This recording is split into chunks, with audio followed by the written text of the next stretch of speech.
En primer lugar, agradecer y felicitar a la organización del Congreso y a todas las personas que han hecho posible este Congreso y, bueno, y sobre todo por invitarme a participar en él.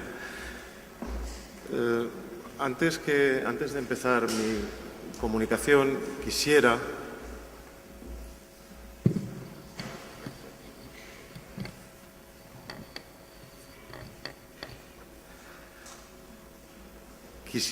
pues hacer algunas indicaciones, sobre todo porque, bueno, pues ayer me entrevistaron para una radio y me dijeron, entonces usted va a hablar que las imágenes románicas que nos presenta son la copia exacta del Grial. Pues claro, evidentemente no son la copia exacta del Santo Cáliz de Valencia. La verdad es que el encuentro con el tema que voy a exponer, que es la iconografía medieval del Grial en el Pirineo, pues a él he llegado casi de casualidad. Casi de casualidad porque mi tema de investigación, mi tema fundamental de investigación es la iconografía cristiana, pero fundamentalmente en el periodo barroco y, como bien ha dicho el presidente de la mesa, pues en temática también americanista. Pero yo a él llegué a través de mi participación en el grupo de investigación APES, Imagen y Cultura, que estamos diseñando un fondo iconográfico similar a lo que en su día hizo Luis Ro para la iconografía europea, sobre la iconografía hispana. Y lo que estamos haciendo, dirigidos por el profesor García Máiquez de la Universidad de Valencia y en el que colaboramos distintos profesores y profesionales de muy diversos ámbitos del saber, desde gente proveniente de la literatura, de la arqueología, por supuesto de la historia del arte, pues estamos intentando crear ese corpus de imágenes y de tipos iconográficos de la iconografía hispana. Estudiando y las posibilidades que me brindaba el estudio de una tipología concreta, que era las vírgenes eucarísticas, me di cuenta que había una virgen eucarística, pues primera, que muy pocos autores, o yo no he encontrado ninguno, hacen referencia a ella, y que siempre me había llamado la atención, fundamentalmente porque también soy profesor de Historia Medieval, de Arte Medieval, en la Universidad Jaume I de Castellón, y un día, preparando el comentario del conocidísimo ábside de San Clement de Taüll, pues pasé a fijarme en los elementos iconográficos que describía las imágenes de la parte inferior del conocidísimo Pantocrátor. Y allí se me presentó esta imagen de la Virgen María, que portaba un cáliz. Evidentemente, vírgenes portadoras de cáliz yo no he encontrado en las descripciones de los tipos iconográficos. Y aquí entra la segunda parte de la casualidad, y es que Jorge Manuel, pues un día, hablando con él, le comenté esto y me dijo, oye, ¿por qué no buscas a ver si hay más imágenes de vírgenes portadoras con cáliz en la época medieval? Sobre todo porque los dos pues tenemos esa misma inquietud y esa misma búsqueda del saber en torno, pues evidentemente, a la que consideramos que es la reliquia más importante que por lo menos hay en Valencia. Y yo considero que una de las más importantes, pues, que custodia la Iglesia Universal. Pues bien, fruto de eso fue pues un viaje a Barcelona, al MNAC, al Museu Nacional d'Art de Cataluña, y empecé a ver imágenes y empecé a encontrar algunas. Es evidente que lo que voy a mostrar son imágenes que tienen casi 1000 años, por tanto no podemos esperar que haya muchas. Pero lo que sí que resulta curioso es que todas las que he encontrado se circunscriben al ámbito del Pirineo. Por tanto, es una cosa a tener en cuenta.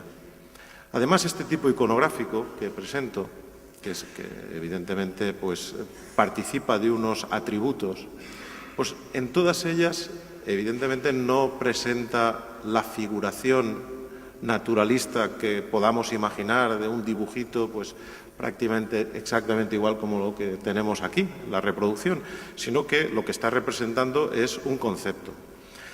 Y aquí viene la explicación. Es decir, la figuración cristiana tiene un doble origen. Y esto es importante que lo sepamos antes de pasar a ver las imágenes. Este doble origen participa pues, de un concepto de representación anicónico procedente del judaísmo. Los judíos no utilizan la imagen ni nombran a Dios. De hecho, fue una de las causas de la condena de Jesús, el ser blasfemo.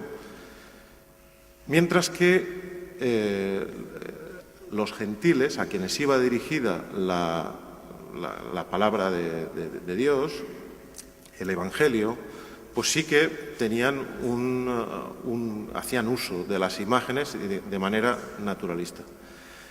Es por eso que Panofsky definió en su momento aquello del principio de disyunción, es decir, cómo se ha concretado la imagen didáctica o la imagen catequética del arte cristiano en los orígenes. Es decir, parte de una fusión que presenta, por una parte, la representación en la imagen, pero también, junto con ella, hay una síntesis en la representación. Por tanto, el sentido que tiene el arte románico a la hora de entenderlo, hay que entenderlo desde ese punto de vista, de la síntesis de la representación.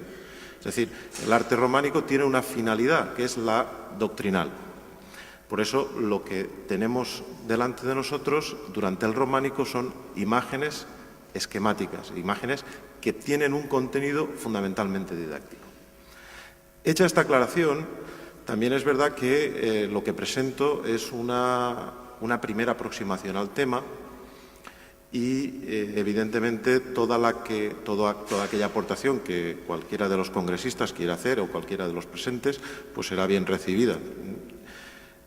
Otra cosa que también quería comentar es que el sentido de la mayor parte de estas imágenes tenemos que tener en cuenta que es posterior a toda la controversia de la iconoclastia, que es la que llevó a la desaparición de muchísimas imágenes durante el periodo iconoclasta, que va del 730 al 814. Es evidente que todas las imágenes bizantinas, la mayor parte de las imágenes bizantinas anteriores al siglo IX prácticamente han desaparecido, con lo cual mi afirmación siempre la someto y la voy a poner entre comillas, ¿vale? Una vez dicho todo esto, pasamos a ver estas imágenes que encontré. Vamos a ver esto. Bien, esta sería la imagen que me llevó a preguntarme el porqué de esta representación. El conferenciante que ha hablado con anterioridad ha hablado de un aspecto que yo considero muy importante a la hora de entender la imagen de la Virgen portadora en el cáliz, es el llamear del cáliz. Pues bien, este elemento aparece representado en el cáliz de Tahull. Es decir, tenemos ante nosotros un vaso simple, que está portado con sumo cuidado, es decir, como cuidándolo por la Virgen María, que prácticamente ni lo toca. Además, por si teníamos alguna duda de quién era el personaje, pues en el románico se concreta siempre. Arriba lo pone muy claro, María, la Virgen María.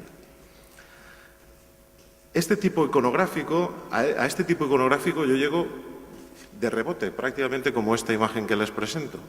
Es decir, yo estaba analizando precisamente esta imagen de José Valladares, de la apoteosis de la Merced como corredentora, y lo que me está presentando este cuadro es un tema que se fundamenta en esa Virgen portadora. ¿Por qué? Porque la Virgen, aparte de ser corredentora, es sangre de la sangre de Jesús, y ese puede ser también otra de las interpretaciones que le podamos dar a este sentido. Además, la letanía lauretana nos está diciendo que ella también es vaso honorable, vaso insigne de devoción. Por tanto, esa asociación a la Virgen portadora con el cáliz también lo podríamos encontrar por aquí. Vamos a ver si pasa esto. En Iberoamérica también hay otro tipo iconográfico que se populariza durante el barroco, que son las vírgenes eucarísticas, que son vírgenes que portan la Eucaristía. Pero, evidentemente, si el origen puede estar en esas vírgenes anteriores, el modelo iconográfico es distinto. Es distinto y además presenta una característica, y es que yo desde que me puse a buscar vírgenes portadoras de cáliz, en los únicos lugares en donde las he encontrado ha sido en el ámbito del Pirineo. Con lo cual, es una cosa que tendremos que tener en cuenta. Estas vírgenes portadoras de cáliz pueden tener una prefiguración anterior en las primeras manifestaciones icónicas que se conservan, que son en los Beatus. En el Beato de Liébana, en esta imagen de la izquierda, disculpad la calidad, pero pues no he encontrado ninguna mejor, pues aparece la representación de la Gran Babilonia portando el cáliz de la iniquidad. Frente a esa representación de la Gran Babilonia portando el cáliz de la iniquidad, pues se presentaría la Virgen María portando el cáliz de la salvación. Bien, estas son las dos imágenes. La primera representaría del Beato de Liébana y la segunda es la que realizó la monja Eude en el Códex del Beato de Gerona. Otra de las curiosidades que presenta los Beatus de la primera época, pues es la presencia del cáliz del grial en otros elementos iconográficos. Y así, por ejemplo, en el Beato de Liébana, cuando San Juan le manda el mensaje a los ángeles de las distintas iglesias, pues aparece en el Beato de Liébana del 789 de esta manera. Mientras que en el Beato de Gerona lo encontramos con una representación en donde las iglesias, tanto la de Sardes como la de Filadelfia, pues en ellas aparece custodiada la imagen del cáliz de la salvación. Pero volvemos al ámbito en el que desarrollé pues esta primera aproximación, que es el ámbito del Pirineo. Prácticamente las imágenes que les voy a mostrar, todas ellas las he encontrado en el Museo Nacional de Arte de Cataluña. Y se encuentran, y serían estas. Esta, por supuesto, que es la más conocida. Esta de Santa Eulalia de Estaó, que es del siglo XII, presenta más curiosidades, porque aquí ya aparecen hasta 3 cálices. En el primero aparece María. Volvemos a encontrar esa copa de la que sale el resplandor de la fuente de la vida, que podríamos entenderlo de esa manera, pero también podríamos hacer referencia a ese cáliz que se ilumina, del que nos han hablado con anterioridad. Aparece Santa Eulalia y en la parte derecha pues aparecen dos santas. Una es Santa Ana, que es la Madre de la Virgen, con lo cual continuaríamos en ese sentido de la sangre, es decir, la sangre de la salvación, pues parte de la sangre de Santa Ana y, por supuesto, de la sangre de la Virgen. Y en el que ya no me encaja en esta aproximación sería el cáliz que porta Santa Lucía, que lleva también un cáliz de la misma características. En el ábside de Burgal encontramos un tipo más definido en donde la Virgen aparecerá al lado de San Pedro y el resto de los apóstoles. Evidentemente, este cáliz volvemos a tener otra tipología, otra morfología de cáliz, pero en todas ellas coincide ese brillar del líquido, de la sangre que aparece en el interior, y ese refulgir representado por ese llamear pintado, ¿no?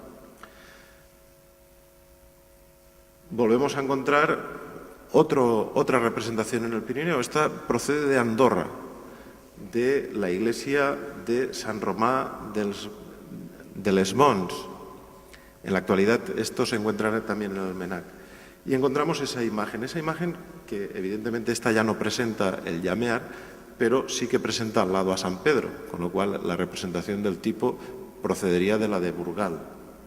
Siempre encontramos esa representación de María. También la de Ginestarre, esta está más deteriorado. Tener en cuenta que la mayor parte de estas pinturas han sido arrancadas del lugar original y han sido trasladadas, plegadas, quiero decir que han sufrido un cierto deterioro en el traslado desde las iglesias, porque estos son frescos. Todo esto son frescos trasladados desde las ermitas e iglesias románicas hasta el Museo Nacional de Arte de Cataluña. Aquí en esta de Ginestarre vuelve a aparecer la Virgen y al lado San Pedro. Y esta es otra que resulta más curiosa porque ya no es una pintura al fresco. Esta se encuentra en la actualidad en el Worcester Art Museum de Massachusetts, trasladada, pero es el frontal de Martinet. Aquí en el frontal de Martinet volvemos a encontrar esta representación didáctica de la ascensión de Jesús. Representa la ascensión y Cristo manifestado de manera epifánica entre una mandorla mística, presentado como alfa y omega, a los pies el colegio apostólico, y la Virgen que presenta el grial, de nuevo el grial. Bien, estas son las imágenes que he encontrado. Evidentemente, todo esto que les he dicho presenta una reflexión. Una reflexión que puede venir acompañada de la representación, de otro tipo de representaciones en donde aparece el grial dentro de la iconografía pirenaica, que serían las representaciones eucarísticas. Tampoco abundan hasta el siglo XIII, son muy pocas. Pero resulta curioso que a través del Camino de Santiago todas estas representaciones que les voy a presentar se hacen presentes.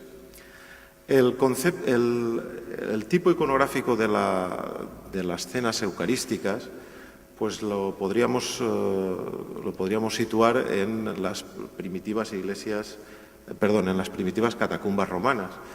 Aquí tendremos un Jesús con los apóstoles que evidentemente no me atrevería yo a decir que se trata de una última cena, sino que más bien una reunión de Jesús con los apóstoles, y además como está sacado el cuerpo del finado, se llevó todo lo que podría haber sido la representación iconográfica de la última cena. También encontramos algunos banquetes eucarísticos del siglo III. Estos banquetes eucarísticos, evidentemente, podrían seguir la descripción que aparece en los textos de Ignacio de Antioquía, describiendo cómo era en el siglo I y en el siglo II las celebraciones eucarísticas. Dice el texto de San Ignacio, dice: en el día que llamaban el sol, tiene lugar la reunión en un mismo sitio donde se trasladan todos los que habitan en la ciudad y en el campo. Leen las memorias de los apóstoles y los escritos de los profetas, tanto tiempo como les es posible. Cuando el lector ha terminado, el que preside toma la palabra para incitar a exhortar la imitación de las cosas bellas. Luego nos levantamos todos juntos y oramos por nosotros y por todos los demás donde quiera que estén, en fin de que seamos hallados justos en nuestra vida y en nuestras acciones y seamos fieles en los mandamientos para alcanzar la salvación eterna. Cuando termina esta oración nos besamos unos a otros.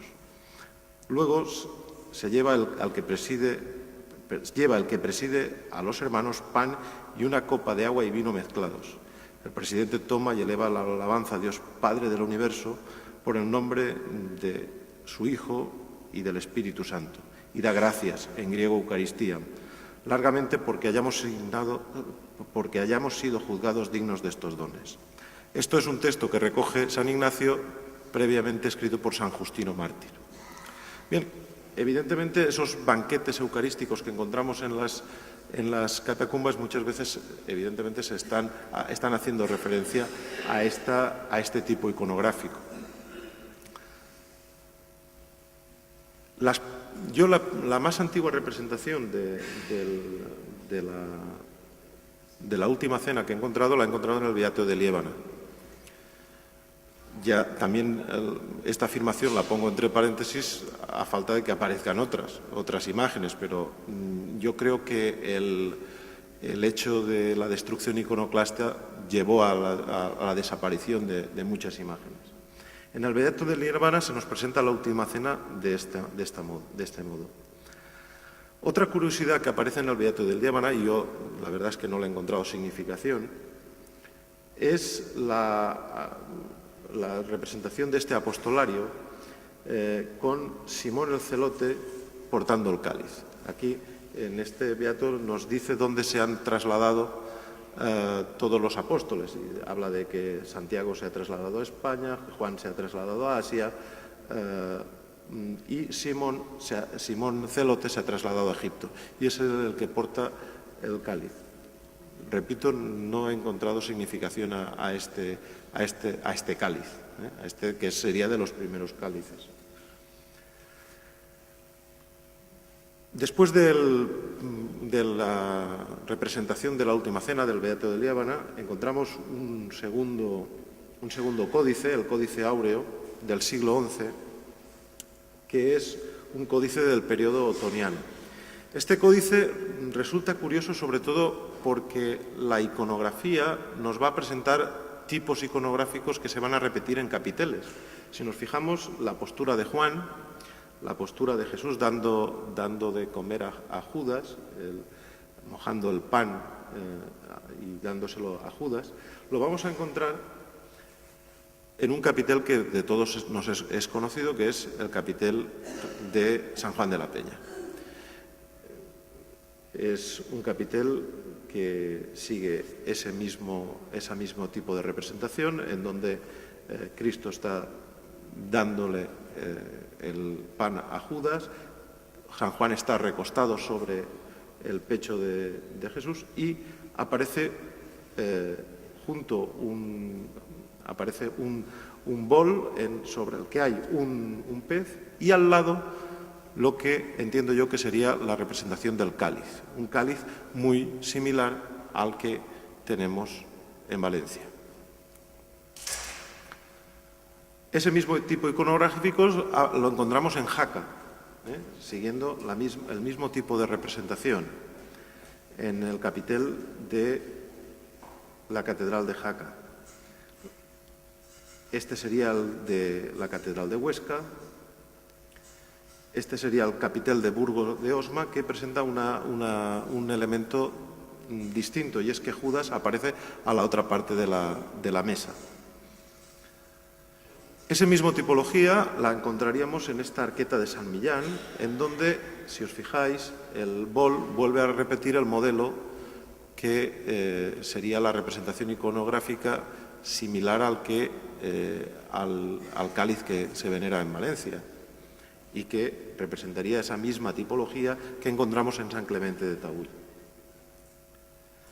Esta Última Cena del siglo XII la he encontrado en la enjuta de la iglesia de San Pedro de Tejada. Aquí resulta curiosa, esta es evidentemente una representación que procede del románico jaqués.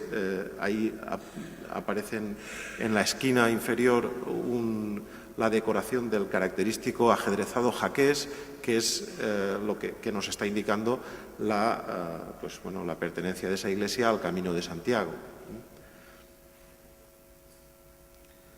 Aparte de capiteles y de esculturas, se han conservado también algunas últimas cenas del siglo XI y XII.